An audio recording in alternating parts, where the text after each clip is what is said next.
Hey, welcome to the 217th episode of Just Shoot It, a podcast about filmmaking, screenwriting, and directing. This episode is brought to you by patron Joseph Diebenbrock. I'm Matt and Oren. And I'm Oren Kaplan, and today we have Lawson Demming. He is a VFX supervisor, artist. He owns the company Barnstorm VFX that was nominated for 2 Emmys for doing all the visual effects for Man in the High Castle.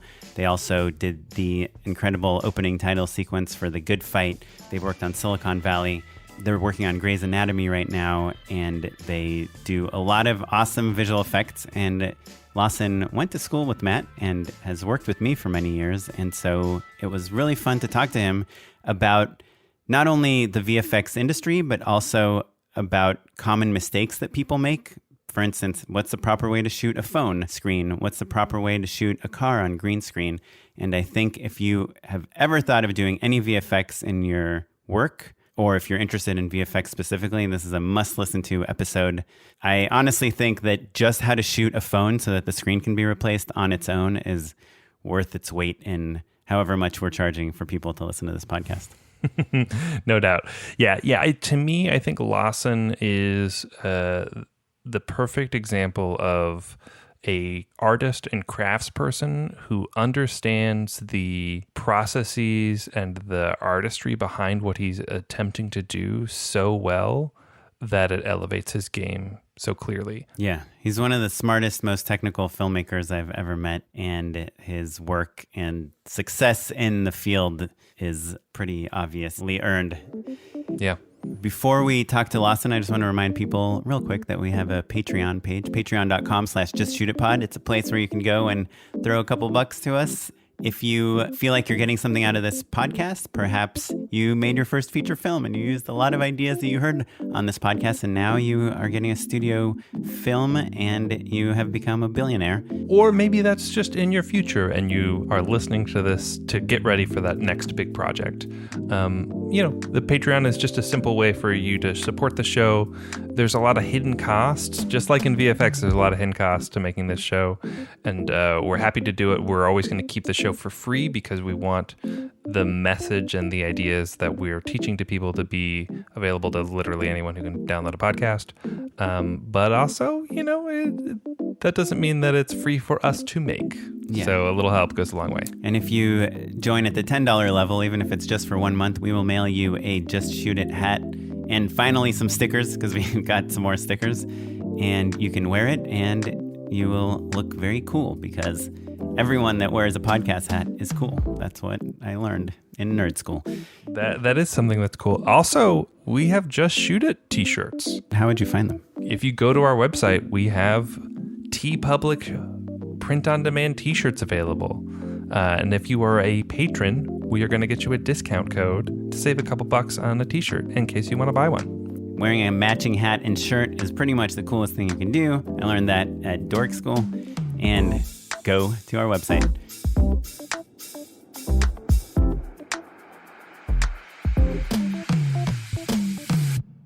Okay, we are here with Lawson Demming, the co-founder / co-owner / VFX genius at Barnstorm VFX. Thanks for joining us. Hey, thanks for having me. Lawson and I were on the same dormitory, yeah. Like freshman year. Were you in the production program? Yeah, so I was production. I did all that silly stuff that we do in production, going after equipment for student films that you couldn't get because a grad student had lost it or broken it. But isn't most of what you learn in production at USC just how to tell people that they're doing it the wrong way and how you should be doing it? Yeah, there's a really good course on asking your parents for money, which I should have taken. I wish I had. I also have known Lawson for a really long time. When I met you, I'm pretty sure you were in the lighting department, maybe gaffing, actually on a music video that Mickey Finnegan directed. We just had him on the podcast very recently for Keek to Sneak from Matt's home area, sure, Northern California. Represent. I remember those Keek to Sneak videos. Yeah, and I believe we got into an argument about whether a cropped sensor affected the depth of field.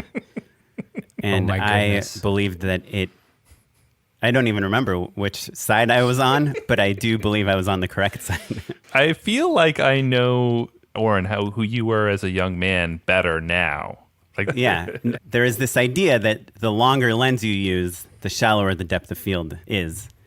And so we talked about cropped sensors because on a cropped sensor, the lens is effectively longer, right? A 50 millimeter lens is now a 75 or 85, depending on the crop factor. Yes, it's all relative, but I could probably do like a 4-hour podcast just talking about the experiences that I've dealt with sensors in the past month. Oh, wow. oh, interesting. There are so many shows. I mean, again, I don't want to go off on a tangent, but like it really is a nightmare now, actually, because it used to be for a period of time, you could at least reliably know what the size of a film back was. Oh, interesting. Right. Which is important. It's important to understand what the focal length of a lens is, because the focal length is relative to the sensor size in terms of what actual field of view you're seeing. You know, the amount of degrees of left to right field of view you're seeing. And there's so many different sensor sizes, and there's so many different crops on those sensors now. So it's like, are you using an open gate? Are you using a crop? Are you 8K? Are you 6K? Are you 4K? 3K? Is there a blow up? That does sound like a nightmare. And all of it basically boils down to, because you don't know and because there's no standard for what people are shooting now. There's no standard It anymore. makes it harder for you to reliably trick the eye, basically, right?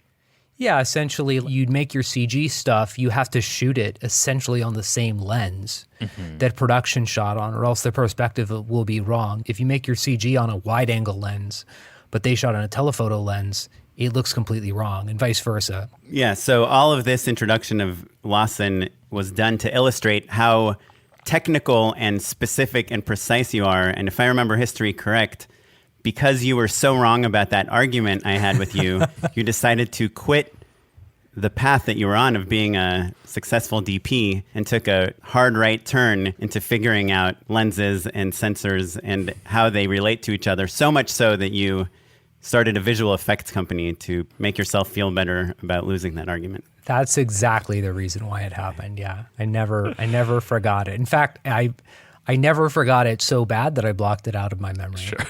Well, and just to finish painting the picture, Lawson, not only are you the founder of the studio Barnstorm VFX, which has been nominated for many Emmys, and I'm sure will win one very, very soon, and you've done a ton of different television shows that we all know and love, but also, I think interestingly, you're still a card-carrying union member. You're a DP so that you can go shoot your own plates, shoot your own elements, and shoot pieces for title sequences above board, basically, and make those VFX even stronger than trying to cobble things together based off of the elements that people are just handing over to you.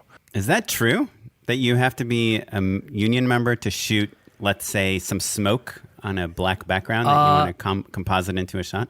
Yes and no. If, for example, I'm shooting something in a capacity of a plate element for something that Barnstorm Visual Effects, is producing, like let's say a client has done some visual effects work and they need, like you say, they need some smoke.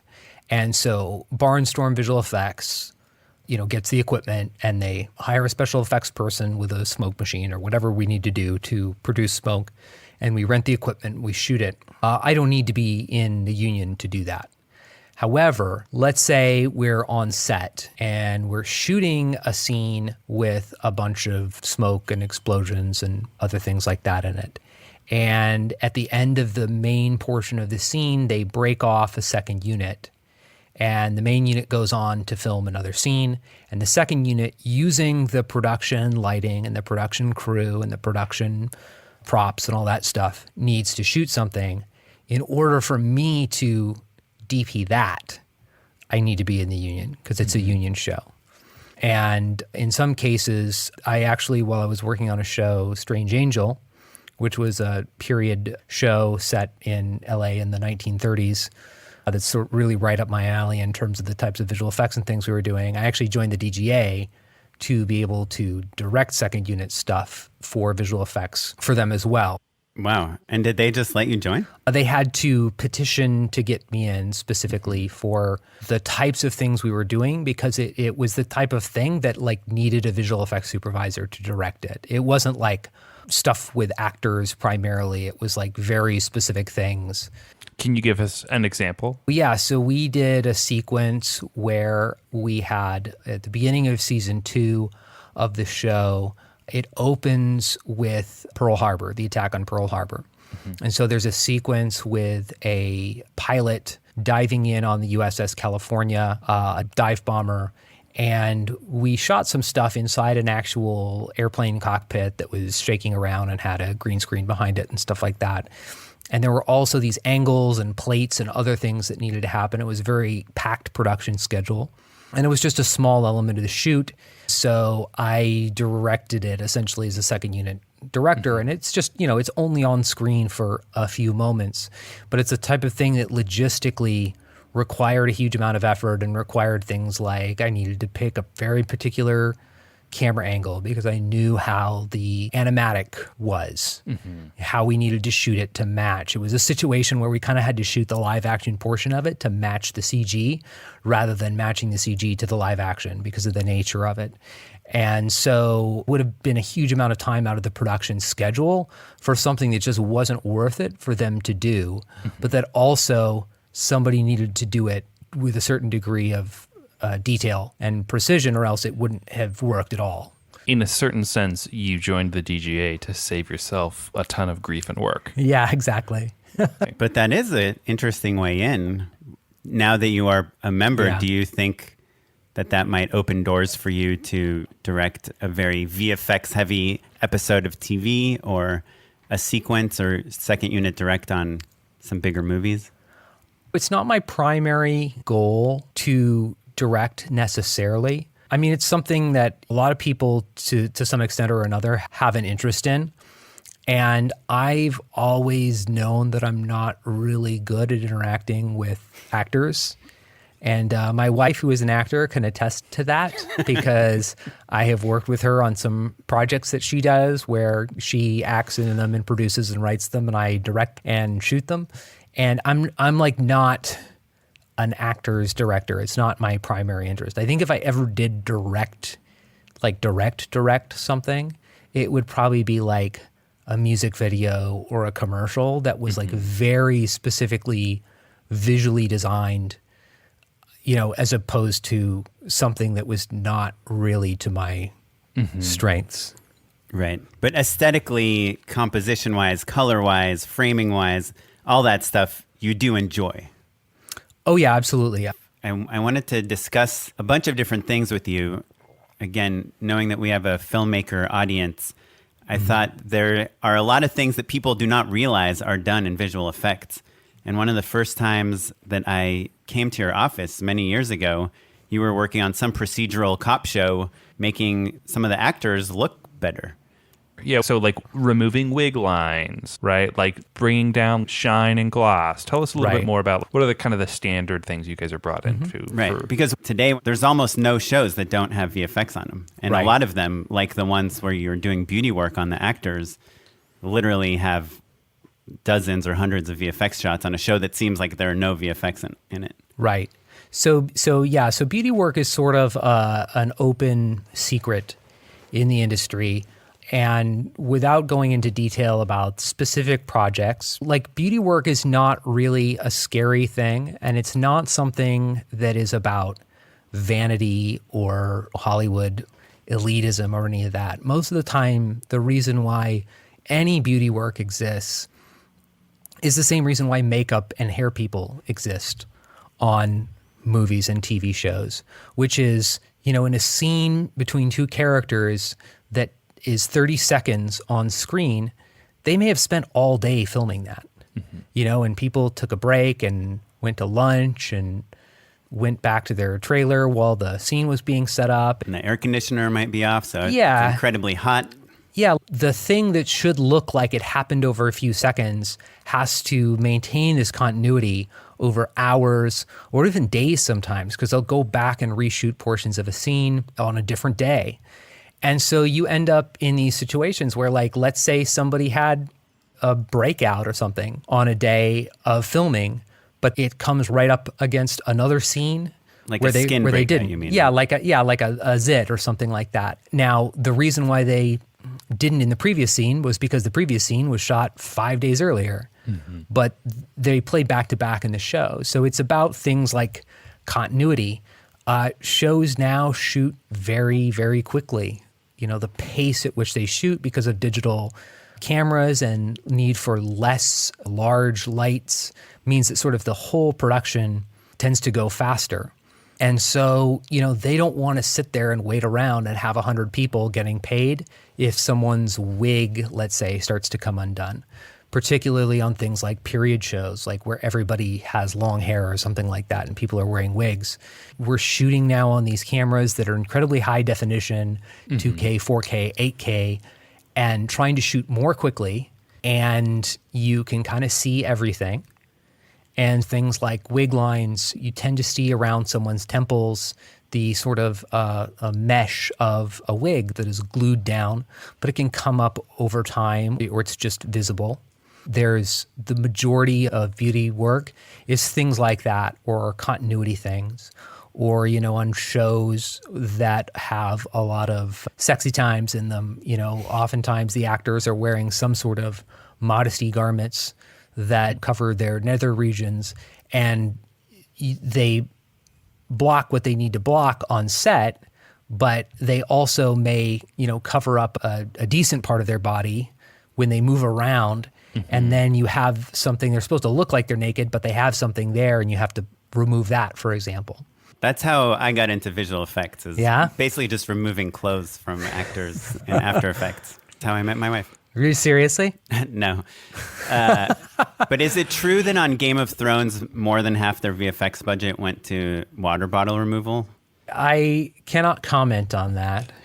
So I was wondering if I could bring up some really common VFX shots that almost every filmmaker has done on set before, and you can give us a couple notes on what not to do and what to do. Is that cool? Yeah, for sure. Well, we'll start with the most common shot by far. Someone is holding a phone and they want to add what's on the phone in post. Right. What's the best way to shoot that phone, and what should you not do even though people think you should do? So this is what we call a burn-in shot. Any type of screen that requires something composited onto it.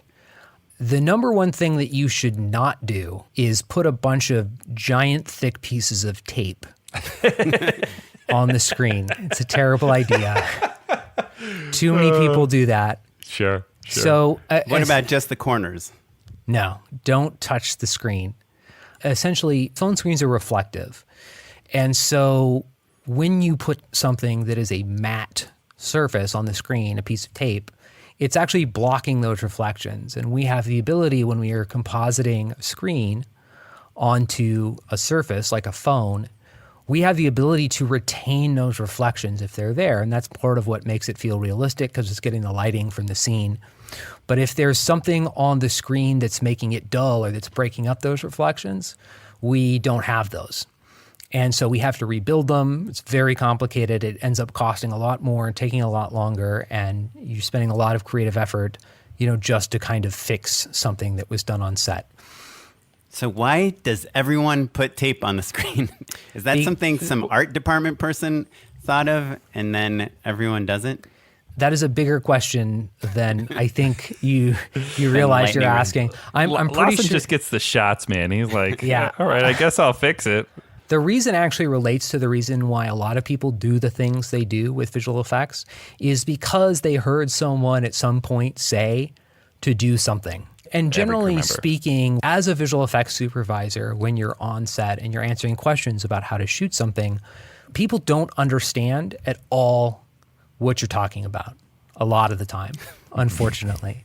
And so they try and take the meaning that they can from what you've said. And, you know, as humans, we try and find patterns and understand things in that way. And so if they remember someone said, oh, you got to physically put marks on this, like they're not thinking about the fact that this is a completely different situation with a completely different thing, with completely different lighting.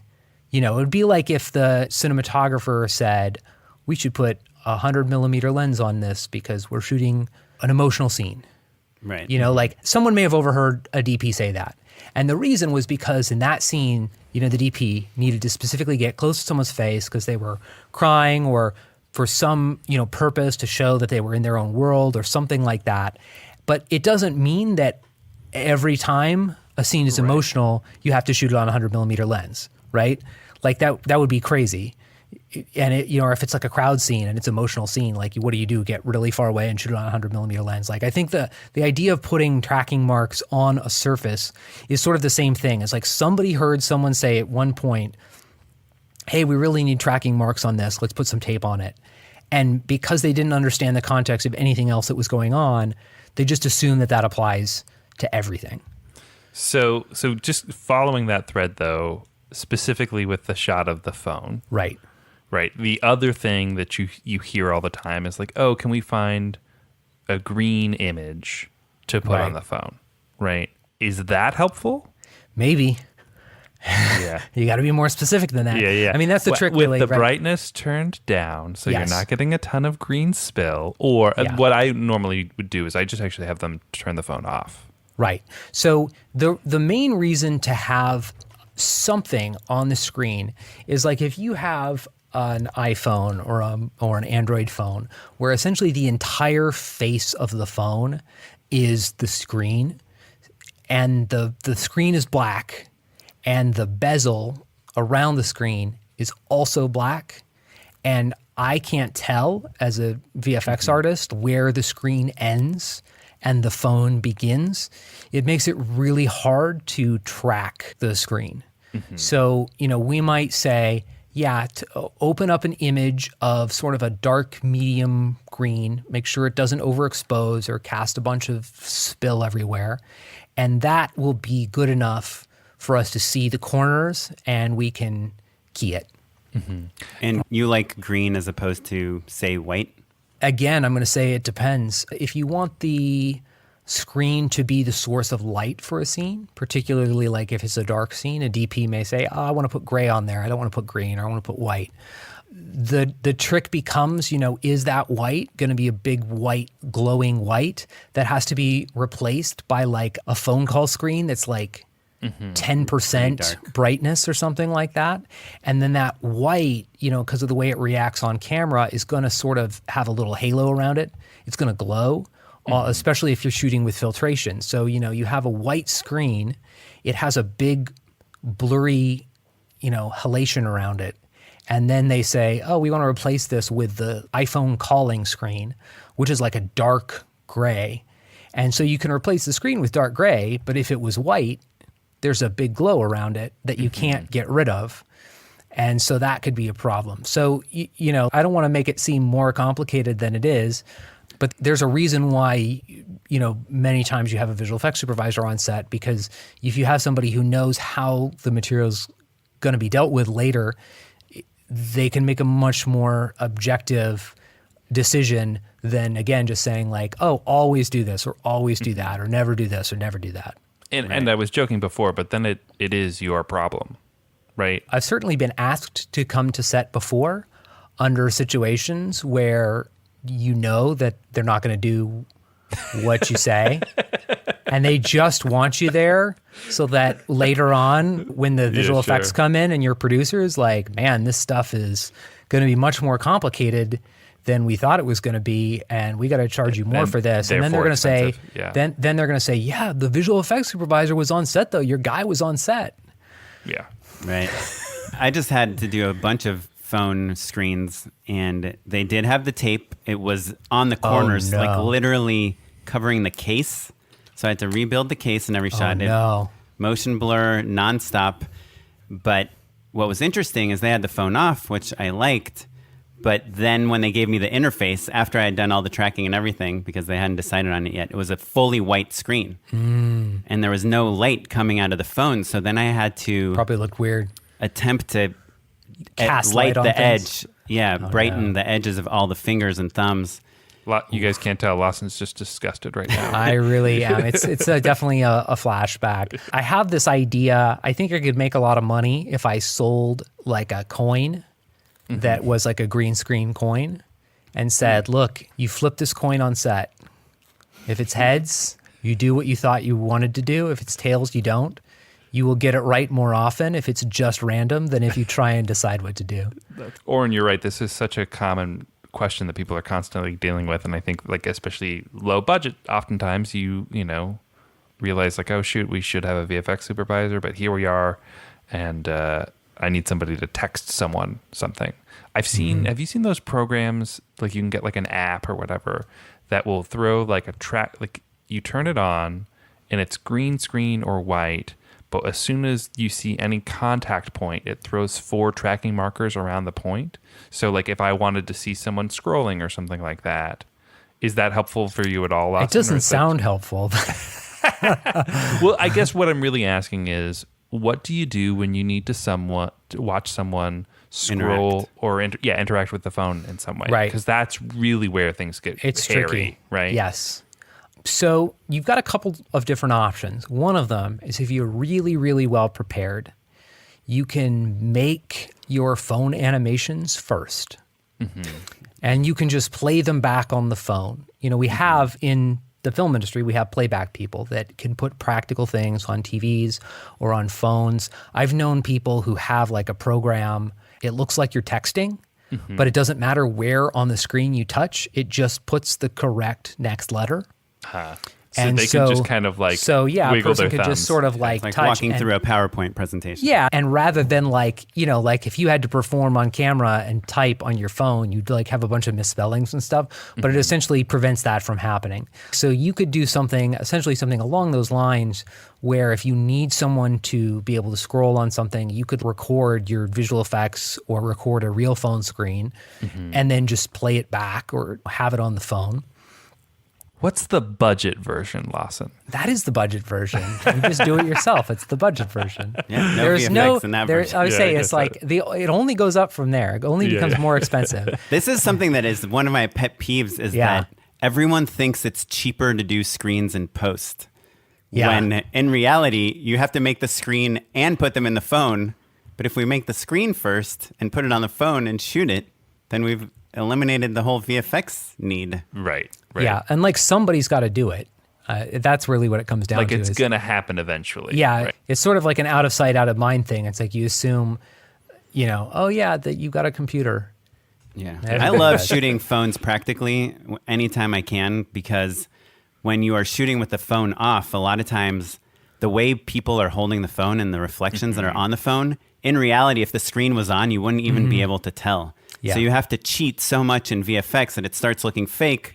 But if you don't cheat, then you can't read what it says on the screen. We've certainly done things too where somebody did shoot a phone practically and they didn't like how it looked. Like we worked on a show where the text bubbles, they decided they weren't big enough. They were just like, it's kind of hard to read. And so we went into every shot where people were texting and we rebuilt half of the phone screen. So people were still typing on it, but the part where their hands weren't covering up, we replaced. That's actually better than having to do the whole thing from scratch, right? Because you're still seeing the thumbs interact with the keyboard and stuff, yeah, exactly. Which is the gnarlier part. That's interesting. That is the much more difficult part, yeah. So related to this question, but I think this would apply to a lot of other VFX shots where you're adding new elements into a shot. I think there is this idea that if the camera is moving, it's more difficult. Do you have thoughts on that? Versus shooting on a tripod. And I know it depends, but let's talk about a shot of a phone or a shot of a sign where we want to change some lettering on the sign. Right. It certainly does depend, but I would say if you're moving the phone and the camera's moving, it's no more complicated than if the camera was stationary because you're still moving. There's still relative motion in the frame. That's interesting. If everything's locked off, then that is a degree easier. But if the thing you have to affect is moving, then who cares? Right. Basically. Yeah. And I just want to add for my own experience on VFX and screens and those things is even though Lawson and his team are like at an A level of compositing, that is like taking new elements and sticking them into a scene, and I'm kind of on the bottom edge of a B-, my general rules are always camera motion is good and obscuring the screen or the things you're adding is also good, because a lot of times I see people say, let's lock the camera and let's make sure nothing goes in front of this screen. Let's make sure nothing goes in front of this sign. And to me as a compositor, a lot of times that looks extra fake because the camera's not moving and nothing is moving in front of that element. So we can't tell that it's mid-ground. You know, there are some other clues like how in focus it is and whatnot. Right. But yeah, I think the more things like moving the camera and obscuring the things that you're adding to it you can do, the easier it is to sell that the thing that you added is actually in the scene. Would you say, though, that say someone were to walk in front of a sign, for instance, are you then adding potential rotoscoping or keying work? You are, but one person walking in front of a sign is not a lot of roto. When you have a crowd of people chanting and you want to add a sign behind them and there's 200 people, that's a ton of roto. Right. Or if you use a green screen, you know, that can help you with that. You'd probably take that one person walking in front of a sign rather than a phone screen wrapped in gaffer tape. Yeah, and that's a thing. I think a lot of producers think, oh, that's roto work. We can't do that. We can't afford that. Sure. And a lot of times on my jobs, I'll say, I'll do it. It's literally a 10-minute roto job. So anyway, well, so when people are moving the camera, do you prefer that they use higher shutter speeds or do things to make the footage sharper, or does that not matter? It really depends. You know, like a lot of what we do in visual effects is trying to work around and compensate for the things that happen when one is shooting.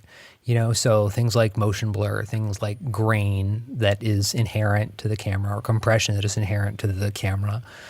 There are circumstances under which you might want to shoot a plate at a higher shutter angle, or a sharper shutter angle, I should say. Specifically, if, for example, you were getting, let's say, driving plates, and for whatever reason, you couldn't shoot on like a stabilized head or something like that. Like, let's say you're just using like a suction cup on the window of your car, driving down sort of a potholed street. And when you say car plates, you're talking about if we're shooting a car on green screen, we need to shoot also what we're going to see on that green screen, and those are the driving plates. The driving plates, yeah. You want to match the angle and the focal length and the framing essentially, so that you have plates that you could use. You know, I've certainly done things before where I've gone out and shot my own plates for something just because it's like, we just need it for one shot or something like that. And I'm just in my own car and I have a suction cup and a DSLR in the window. And I'm like, this road has got a bunch of potholes in it. It's very bumpy. So like we can stabilize a shot. You know, it's the same as tracking is stabilizing shots. So if something's bumpy and you don't want it to be bumpy, you can remove the camera movement from it. But what you can't remove is the motion blur caused by that camera movement. It's baked into the frame. Mm-hmm. And so if you are in a situation where you think you're going to have an excessive amount of motion blur and you want to remove it, you can shoot at a sharp shutter angle and then stabilize that, and it's fairly clean. And then we can add the motion blur back in after the fact. Right. Okay. Can I bring up one other misconception that I hear a lot on set? And I actually could be wrong. I don't even know what you're going to say about this, but I hear a lot of producers, editors, film people say, oh, well, this is a VFX shot. We need to shoot it in 6K or 8K. Let's give them the biggest file we can get. And me, as a VFX artist, mostly working on an iMac, I always much prefer the 2K version because I can just work on it much faster, especially if there's any 3D elements or anything. And when people are giving me super high-res files thinking that they're helping me, it's actually hurting me. It's just clogging your system. Yeah. I think what it really comes down to is ask your visual effects artist or visual effects supervisor. If you don't have a visual effects supervisor, ask a visual effects artist, preferably the one who's going to be working on your show, what they want. Never assume that you know what's going to be best. You know, high resolution is a double-edged sword. It can be helpful, especially in a situation that might require some complex tracking or stabilization or additional, actually the opposite of stabilization, adding things like bumpiness to a shot if the visual effects are going to do that. Yeah, like for instance, that plate shot you were just talking about, it's kind of nice to have a little extra resolution because that stabilization is going to essentially crop that image, right? Right. So in the instance of that shot, first of all, yes, the stabilization is going to crop that image. And the second part of it is, let's say I have a scene in a car and I'm shooting, profile into the passenger seat for a driving scene, and one of the shots is on like a 40 millimeter lens that has the driver and the passenger in it. It's kind of an over. And the other shot is like a 70 millimeter lens. It's sort of like a medium close up on the passenger. And then the other shot is like a 100 millimeter lens. It's a close up on the passenger. So what should I shoot my plates at? Right? So generally speaking, with driving plates, you want to shoot your driving plates slightly wider than the widest shoot lens. Them 3 times, Lawson? No, you don't. You can do much better than that. You shoot them on like essentially one step wider than the widest lens that you would be using in the scene. So let's say you shot your driving plates on like a 25 millimeter lens, and then you use those driving plates, and the difference between 2 focal lengths is essentially the difference between just a blow up. So like if you shot something on a 25 millimeter lens and you wanted it to look like it was shot on a 50 millimeter lens, you just blow it up 200%. So you do the math. It's also based on film back size, but you do the math, which could be very complicated or very simple, depending on whether you shot on the same camera or a different camera. And you say, okay, so this first shot on the 40 millimeter lens, that's like a 1.7x blow up on that thing that I shot on a 25 millimeter lens for the plate. And then for this 70 millimeter lens, you do an enlargement. And then for the 100 millimeter lens, you do an enlargement. If you just shot your back plates on a fairly low resolution and you're blowing them up like 200 or 400%, yeah, they're going to be out of focus because they're outside the window of a car, but they may not hold up. So if you shot those plates at like 4K on a show that was finishing in HD, maybe that's a good thing. The flip side of that is, yeah, if your show is just shooting, super, super high resolution and then, delivering you image sequences that are a terabyte in size or something ridiculous like that, it's going to take your visual effects guys way, way, way longer to work with them if they're working with these super high resolution images than if they were working with something closer to normal. Right. And by the way, Barnstorm VFX, your first reel, way before Man in the High Castle, the car stuff was so incredibly realistic that I was just showing it to everyone. And I did this movie where there's a lot of car stuff, and I wanted to do a couple days on green screen. And everyone said, no, green screen car stuff looks so horrible. And I would always show them the Barnstorm VFX reel. And you told me some really interesting things about shooting cars, which I think, again, a common misconception is you put some actors in the car, you put the green screen behind them, you light the green screen. Of course, you need to minimize bounce because the cars have a lot of reflective parts on them, and it's very easy for parts of the car to disappear when you're keying them. But my instinct, and I think a lot of people's instinct, is have a couple grips or PAs bouncing the car to make it, to add some movement. His head, no. Yeah. I think... Sorry, Matt, go ahead. No. I think, Oren, you're bringing up the exact that the no shade meant, but like the Andrew Kramer sort of like DIY, like let's make something happen in our garage sort of mentality, right? So like, what is the right way to approach something like that, right? But even, I guess I think a lot of our listeners are making that $5,000 short or that $50,000 feature and want their car green screen car shots to look good. Right. Yeah. What's the plate? And maybe they're even buying or borrowing or finding back plates because they can't shoot their own. Yeah. What are the misconceptions between the ways that we've learned it through kind of DIY YouTube tutorials effectively and what kind of elevates the game, right? Because even when you were describing the plates, right, Lawson, you were like, okay, well, if you do the math X, Y, and Z, I've done those plates myself and just eyeballed it. Right. You know what I mean? Like, you're just like, okay, well, I saw the difference between the shots, so I'll just kind of play with the slider until it looks okay, right? Right. Well, first of all, I'm not going to shade Andrew Kramer. Sure. Nothing but love. I have certainly learned things from Video Copilot. It's a good place to go if you're just messing around in After Effects and you want to learn something. So definitely no shade to Andrew Kramer. I have like a giant to-do list for things that are shot in cars, but if I could break it down just to the basics, first it would be shoot plates from the right angles for the inside of the car.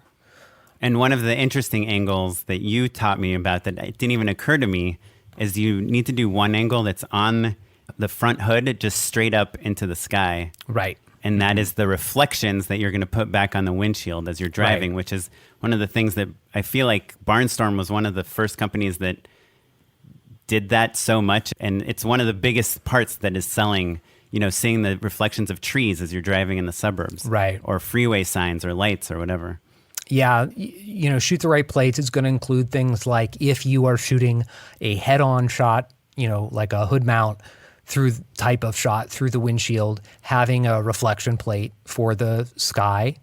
It involves, if you can, and you're shooting an exterior driving scene and you're shooting it on a green screen, just shoot it outside during the day. Use the benefit of the sun and the sky. The sky is a massive softbox that is going to reflect off of the surface of the car. Don't go into your garage at night and throw some fluorescent lights over it that it's lighting the actors, but the outside of the car is just like a black hole. Just if it takes place during the day, shoot it during the day. If it takes place at night, then consider shooting it at night and having moving lights pass by and things like that. I'm going to throw a true backyard question at you, Lawson. Yeah. If you had to choose between, say, shooting in a garage with a green screen setup or something like that versus just throwing your car in the backyard without a green screen and just rotoing the windows? No. Don't do that. That's where roto does get expensive, especially with weaving hair and stuff. Yeah, especially when you're talking about hair and when you're talking about things like, realistically, the windows on your car are kind of dirty. They should be. A lot of the time shows will be like, we got to spit shine that window. And I'm like, no, look, it's got water spots on it. Those things can key. As long as your green screen is nice and even, it can key. If your green screen is terrible and has a bunch of wrinkles in it, sure, then it won't. Because you got to crank up the key in order to get rid of those details in the green screen, and they're going to blow away details in other places too. But let that stuff happen. Another thing that I say with driving scenes is shoot it the way that you would if you were shooting it practically. And this applies to a lot of visual effects. And that was a thing that I was going to bring up earlier, Oren, when you were talking about people who all of a sudden will lock off a shot for no reason then because it's a visual effect shot. I think a lot of people lose their minds when something becomes a visual effects shot and they don't know how to shoot it anymore because they treat it like it's some weird thing that they have to shoot in a particular way, and they don't just shoot it like they're making a movie. No, that's an excellent note. If you're shooting a phone, pretend it's on. If you're shooting a monster running towards you, then stand there and run backwards if that's what you would do if there was a monster there. And if you're shooting a car, don't get 40 feet away from a car on a 1,000mm lens, because how would Unless you shoot it's that? flying through the air. If you were actually driving with a car, if you were just shooting a process trailer with a car, you can't really be more than a few feet away from the car. So those lenses are going to physically be in a certain place. If you want it to feel like a real shot, shoot it the way you shoot a real shot. Right. And you're dealing in the world of subliminal signals, right? Right. People oftentimes can't really put their finger on why something feels fake. But I think there's something really tangible about thinking through if I were shooting this shot and the car was actually moving, I'd be hit by oncoming traffic if we were this far out. Right. There's something subliminal I understand distance and perspective enough to know that this feels magical in a way that's dumb. I will say you can get any car shot with a drone. I feel like I agree with you on that, actually, in general. I know you work on kind of high budget stuff. I don't know if you guys do some small jobs every once in a while in between, but I'm curious how many stitches you've done over the past 3 years of drone shots to Steadicam shots, because I own a very cheap drone, the Phantom 4, and I can't tell you how many times friends have said to me, can you just come do this one shot? It's just this person, they're walking somewhere, and then the camera flies away. And they don't realize how difficult that actually is to pull off with the drone, especially an inexpensive drone like mine. It's easy for them when they don't know how it's done. Because if they send it to Lawson and then they get it back and it looks great. Because if everything is magic, if to them a point track is magic, They don't know the difference in difficulty between that and like the most difficult thing you could possibly do. Right. So they assume that they're all the same essentially. And that's part of the issue. We've done some gnarly sort of connected shots before, but what you're describing, this idea of like taking one shot and connecting it to a completely different shot, almost impossible to do. Right. Okay, I'm going to use that sound bite for when people ask me to do that. I wanted to ask, you also have created some stunning title sequences, like you did the slow motion title sequence for The Good Fight, which I've seen. Titles is another thing that in low budget filmmaking and indie filmmaking tends to be an afterthought. And people, I've worked as a VFX artist on kind of these low budget, under $1 million horror films and things. People are asking me to create entire title sequences on a budget, 2 days worth of VFX type of budget. And I try to explain to them, there's designing the look, trying to figure out what the story is. Can you tell us about some of the elements that you think are important to make a good title sequence? That is a big question. And I will add that I have done my first title sequence was for Cabin Fever 2. Oh. Which is a relatively is that Eli Roth low budget. I mean, it was produced by him, but I don't think he directed it. Okay. But yeah, you can go check that out. An cell animated look title sequence that I did in I think 2 weeks of just locking myself in my apartment and beating my head against the wall. This is the opening titles? The opening titles, yeah. Oh, wow. For Cabin Fever 2. Cabin Fever 2. Well, and I've only gone somewhere from there. It was incredibly fun to work on. And I think the thing with title sequences is they're both incredibly exhilarating because to a certain extent, you can really be as creatively out there as you want to be. But they're also can be incredibly complicated and frustrating because, at least for me, the way that I do them, oftentimes I'm doing kind of everything on them. Mm-hmm. Because title sequences don't often have a lot of money in them relative to other parts of a project because they are kind of gravy on top. Some shows budget for it, but very few shows budget for title sequences. But at a certain point, they want them. And so they are kind of a labor of love. And because I love designing stuff, oftentimes I take it upon myself to say, yeah, I'll do it, but we can't afford to pay anyone else on my team to do it. So I guess I'm just going to take this on and immerse myself in it. The things that make a good title sequence, I think, are if the title sequence gets across the idea of the show in a minute or however long it is. Tonally, thematically. Tonally, thematically, it gets you ready to watch the show. And title sequences have advanced so much from being just, all the characters sort of turning around to camera and smiling to there not being any title sequences really, to them coming back as these sort of works of abstract art, essentially, that are meant to just sort of, sometimes they're not even related to the show. I mean, I can use the Good Fight title sequence as an example. It has no imagery of the characters from the show or the locations from the show.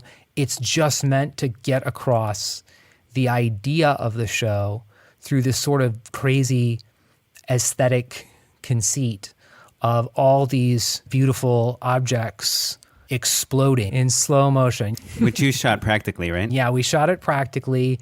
And how did you blow them up? With explosives. Really? Yes. Dynamite? No, smaller than that. So, so we had this idea essentially, and I worked together with the showrunner to come up with the idea. And the show starts out with the main character, kind of having her world rocked. Without going into too much detail, it's sort of like a, fall from grace. And there's a lot of sort of similar things that happen to other characters in the show. And we wanted this idea of sort of taking these beautiful things that represent achievement and luxury and capitalism and success, and just be like, they're gone, they're destroyed, blow them up. And so we sort of... And that was your idea, Barnstorm. It wasn't something that the producers from the show came with. I had an idea of objects that were made out of porcelain, like falling to the ground and smashing. And the showrunner, Robert King, said, "Ooh, I like that, but why don't we have them blowing up instead and make them real objects?" See, I had this idea. Okay. Yeah, and I said, ooh, because I had this idea that we were going to do some sort of dynamics CG thing and we weren't going to need to shoot anything. And once he's like, real things and blowing up, I was like, ooh, we got to shoot that now. That's going to be, and we have like 4 weeks to do this.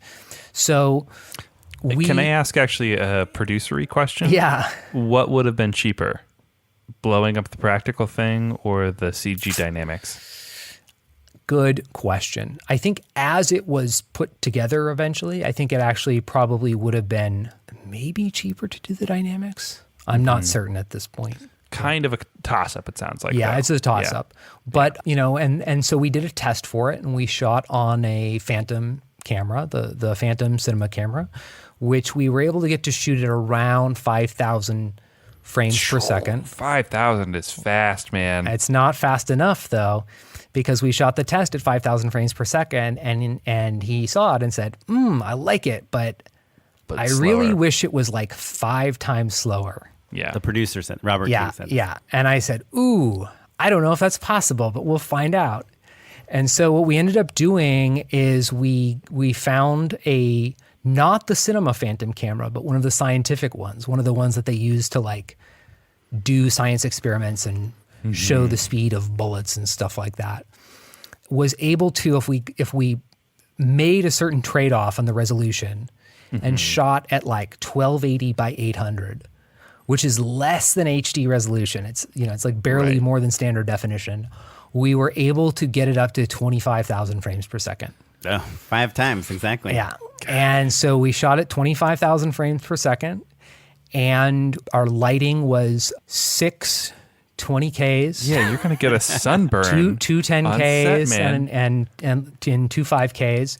We had to pull power from an adjacent stage. Like that's how much power it used. Some of the props were melting while we were filming it. Like the computer. From the lights. Yeah, the lights, yeah. And they had to wait to like put the explosives on until like right when we were ready to go because they didn't want them to cook off and explode prematurely. And then, when we shot it, each shot, the camera would roll for 3 seconds and it recorded like an hour of footage in 3 seconds. and then we had this thing that was shot at a fairly low resolution on a sensor that was not, the short version is the sensor was not designed to produce a beautiful image. It's not a cinema grade. So sensor. yeah, so it had all these like weird flares and noise and stuff on it. We had to do a bunch of beauty work to every shot. We wanted to give it that look of where it starts out feeling like a sort of, sexy, enviable object, as if it was a commercial or something like that for the object in question before it blows up. Right. I love the gavel. You must have drilled a hole in the gavel and put the explosives. Yeah, we in drilled a hole in the gavel. For the second season of the show, we have one of those Newton's cradle things, which is the little balls that bounce back and forth, right? So like those are made out of solid steel, so we couldn't actually blow them up. So we had a company 3D print resin Newton's cradle balls and then dip them in like chrome paint, like automotive grade chrome paint, so that they would look like they were, chromed, and then you blew those up. How did you do the wine bottle? Was the explosive in it or right behind it? I believe the explosive was right behind it for the wine bottle. It really didn't take much too. The other thing that Robert wanted in general was he didn't want the explosion to like take over the shot. He didn't want a bunch of smoke and fire and stuff like that. Yeah, you want to see the object. Yeah, exactly. Yeah. You want to see all the pieces. And so we had to be very careful, and our special effects guy kept on being like, what? Like he's used to like blowing stuff up at real speeds and just blowing the shit out of stuff, right? Right. So like we were like, no. Putting like gasoline, like he's building fireballs into something. Yeah, and so at a certain point he's like, I can't use charges that are any smaller than the ones that I'm using because like I just don't have them. It was like they just need to be like just big enough to like crack it so that it will explode on its own, like not bigger than that, because we don't want to see a bunch of fire and stuff like that. In some cases, you see a little bit of fire and a little bit of smoke, but like we like painting smoke and stuff out of the shots. How many desks and TVs did you blow up? We blew up 3 of everything. Yeah, so there was 3 TVs. And the desks, I think we had 3 of them, maybe 2 of them. We built those desks based on actual props that the show had out of balsa wood. So they were physically built at like a full scale to match real objects. So good, man. So and cool. Did you, because the objects are different sizes, like a phone compared to a desk, for instance, did you shoot them all on the same lens or different lenses? We shot them at different lenses, different distances. There were also, issues with so if you're really close on an object, like a phone, if a piece of that phone moves like 1 foot, and the frame is on that phone, that 1 foot of distance is completely out of frame, right? Whereas with a desk, if you're, 20 feet away from it and a piece of that desk moves 1 foot, it's like 10% of the frame. Right. And so the explosion radius has a lot to do with your framing. Exactly, because your lens is a field of view. It's an angle, 20 degrees or 10 degrees or 30 degrees or however wide, you're seeing an angle of view. And we were shooting on this camera that was barely good enough for HD. Super low resolution. Super low resolution. Frame it with a lot lot of extra headroom. Exactly. So we were like, how wide do we frame it? Do we frame it wider in case it explodes to catch in all of the debris direction? That's Yeah. Or we didn't know what, and because we were doing 3 of everything and none of us had ever done this before, and really it's completely unpredictable. How do you know what's going to happen? Yeah. Even after you test it, you don't know what's going to happen. Yeah. It's not going to be consistent from gavel to gavel. We would do it and we'd be like, maybe we should widen out a few degrees on this or reframe it a little bit like that. Because again, we didn't want to widen out too much, but we didn't want to blow up too much either. So in a lot of cases too, we would be tighter than we would normally be, and we would be centered on something. And then we would, in post, we would shift it to one side of the frame. Yeah. And then even as it was exploding, the bits would never get far enough away that they would fall out of the frame. Right. For our listeners, I've endorsed this website before, but it was many years ago. And if you are at all interested in title design, especially opening titles, there's this website, Art of the Title, which just has breakdowns and keyframes from all the best title sequences in the world. Except for my title sequences. I don't think they're on there. I know you are definitely not a person that needs any advice from me, but if I were you, and it's probably something you're already doing, I would work on my crowd VFX reel right now. Oh, man. And start sending it to every studio, because one thing we have heard is a lot of people that had big crowd scenes ready to shoot are no longer are anticipating that they won't be able to do that for quite a long time. Yeah. 500 extras, for instance, in one spot. I'm sure you've already thought about this, but I would think that if a VFX house said, hey, by the way, here's how we can do crowd shots, and here's how you can rethink your creative for this commercial, for this movie, for this show, to shoot it so it's easy to add a crowd in, we are the people that will guide you through that process. We actually are working on 2 sports projects right now that have a significant amount of digital crowd work in them. So we're making that reel right now as we speak. Oh, very cool. Yeah, I might need to hire you to add some friends into my house, because my wife and daughter are not cutting it anymore. Oh, no. Just kidding. Last question, just for our listeners. If we have a listener that is new to film, new to VFX, wants to learn some software, what is one program that you would recommend someone would learn if they're trying to do all their own VFX? And what is one program you would recommend someone to learn if they're trying to get a VFX job at a big house like yours? Is it Houdini, Cinema 4D, Maya? What's the thing that you would love to have more people that what do you want to see on a resume?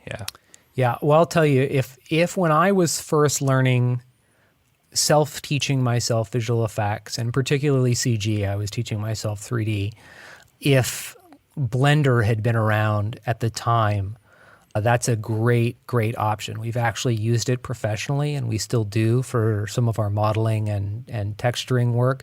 It is a 3D program first and foremost, but it also has tools for 3D sculpting, for editing, for compositing, and it's an open source software that is free essentially. So Blender is a great program, particularly if you're interested in 3D CG stuff. Like, you don't need to go out there and buy Maya right out of the gate. That, Maya is sort of the industry standard program, but you can learn a lot with Blender, and it also has a lot of great tutorials, and it's a great community of people who will just tell you how to help you do stuff. You can just post in a message board, and that's really the number one thing, because a lot of these programs that we use are very complicated and they require a lot of work to figure out. But if you have the resources of tutorials or people who are helping you do it, it makes it a lot easier to do. So yeah, if you're just starting out, I would say look up Blender. That you've got nothing to lose. If you want to get hired at a visual effects studio as a compositor, the program that most studios, including Barnstorm, use is Nuke. And that is for all of our green screens, burn-ins, various other compositing tasks, up to the most sort of complicated sort of matte painting and CG compositing situations. The CG is made in other programs, like we use Houdini primarily for that, and Blender, as I mentioned. But the bulk of it is done in Nuke, to a lesser extent After Effects. Cool. Those are really good tips. I like that Blender tip. Matt and I actually just talking about it. And I was like, I'm going to teach myself Blender in quarantine. I watched one tutorial and it was fun. And then what happened? I haven't picked it back up since. I've been busy. Yeah, sure. Yeah, I believe I was trying to watch every film on all the AFI Top 100 film lists. So comedy 1998 and 2007 list. Oh my God. It's going great. So he's pretty busy. Wow. Well, would you be cool with joining us for an unpaid endorsement? Absolutely. Unpaid endorsement. Cool. Awesome. Oren, you want to start or you want me to? Sure. We talked about David F. Sandberg. He directed Shazam. He's doing Shazam 2. He did Annabelle Creations. He has this amazing series on Vimeo of tutorials. You must check out his Vimeo channel, David F. Sandberg. He made a short film, just him and his wife by themselves using lights he bought at IKEA and a Blackmagic camera, shot in their apartment, called Lights Out, and he got a studio movie deal off of that, and then he directed Shazam after that, which I really enjoyed. But he just made a short in quarantine called Shadowed that is really awesome and really fun. And even more exciting than that is he made a behind-the-scenes video called Good Enough, and it's about his process of doing the VFX and shooting and compositing, and he uses Blender, I believe, to do his 3D stuff. But his stuff is awesome, and he talks about how he just kept working and working and working, and at some point he said, okay, this is good enough. And that's the whole theme of his behind-the-scenes video. And our podcast. Yes.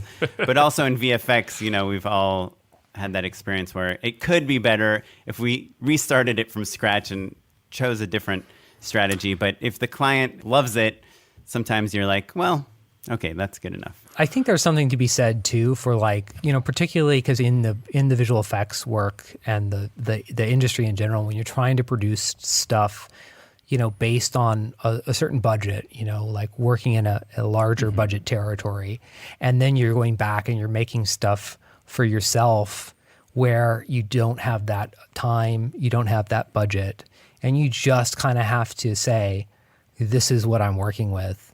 It can be very freeing to actually realize that you don't need to tear your hair out over something. Sure. That if that perfectionism is stopping you from completing it, then you got to push past that, because the greatest thing that you've ever made that you didn't finish, that no one sees, is not worth anything. Yeah, just shoot it and put it out there. My other endorsement is more pandemic related, and a lot of people probably know about it, but it's Sunbasket. Do you guys know about that? I don't. Oh, no. It's pretty much Blue Apron, but for some reason it's the trendy one right now. We're on the 3 dinner plan, And we have 3 dinners for 2. On Monday, we get a big box that has all the ingredients, the meats, the proteins, the fish, whatever, the vegetables, the produce, the spices. They each come in a bag that's labeled for that night. And then you open it up and there's directions on how to cook things. All you need to have is the tools, the pans and all those things. And then olive oil, salt and pepper. And I believe those are the only things you need to supply, but they supply everything else. And we've only had 2 meals so far, but they've both been really delicious, really filling, and surprisingly healthy.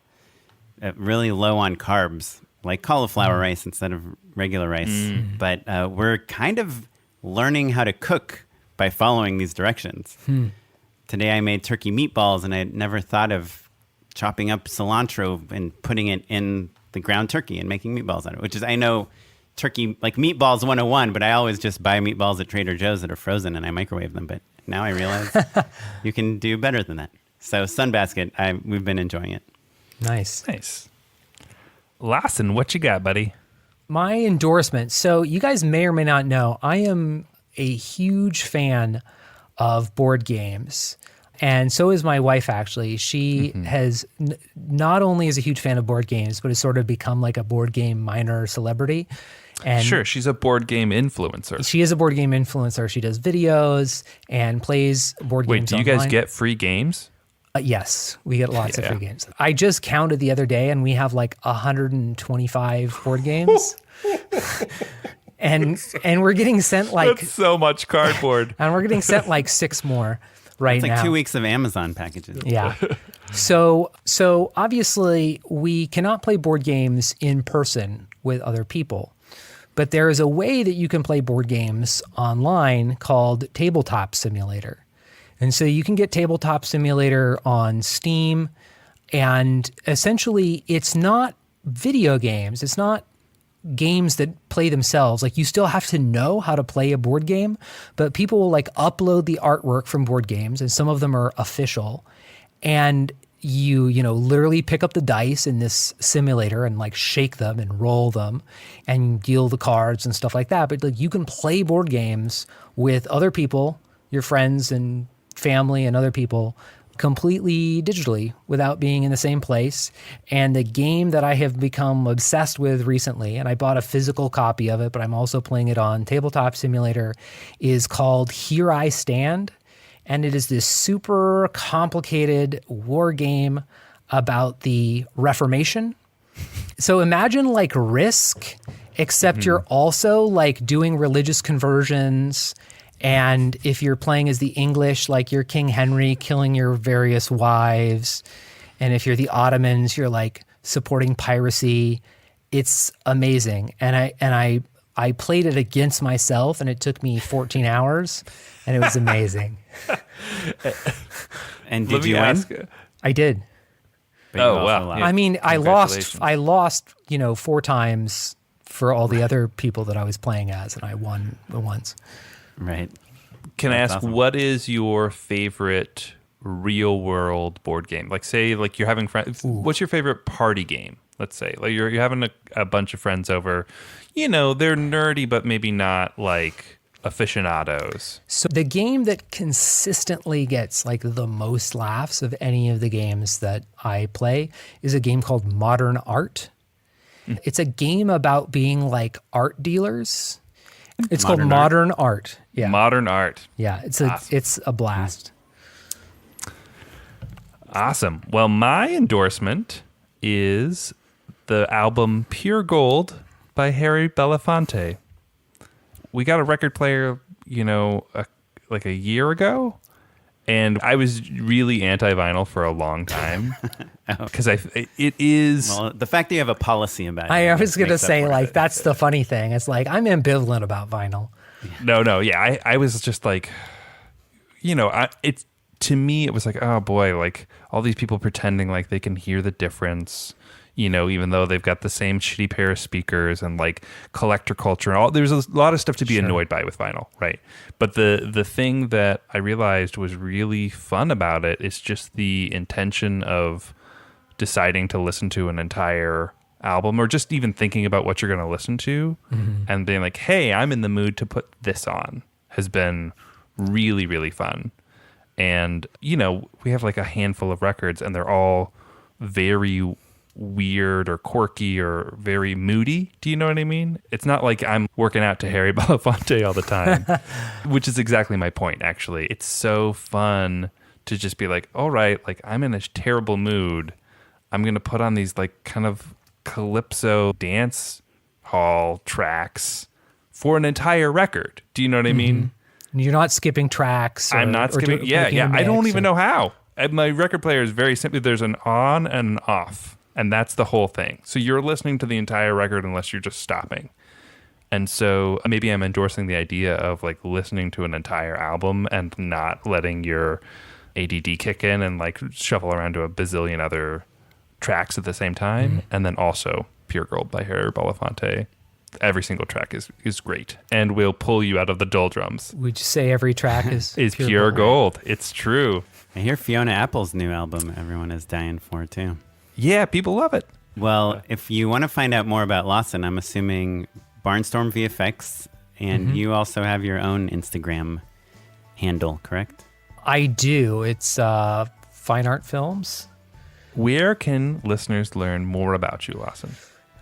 You can go to barnstormvfx.com. BARNSTORMVFX.com. You can find our reel on Vimeo. You can find it on our webpage. And yeah, definitely the website is a good place to start, especially if you're interested in the industry and may want to get a job as a visual effects artist. Or if you need to hire an awesome company.